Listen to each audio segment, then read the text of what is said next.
Dave and Joe's party. Yeah.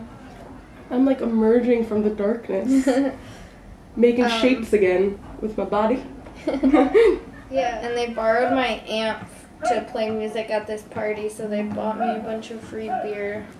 Oh, I think Mariah Carey was playing when I took this was Mariah Carey, which is why Deidre is so excited and heartfelt. Yeah, Deidre's the one in the middle. You know, I mean, technically it was a lame party because like we were the only ones there, and Dave and Joe were pretty low key. So like they kind of like start a party, but like it never gets big. But we had a really good time anyway. This was in our phase of hearing parties at McKibben and just going to them. Because there were so many parties going on, like right before that party, Super Breaker Upper, started roaming the halls in McKibben.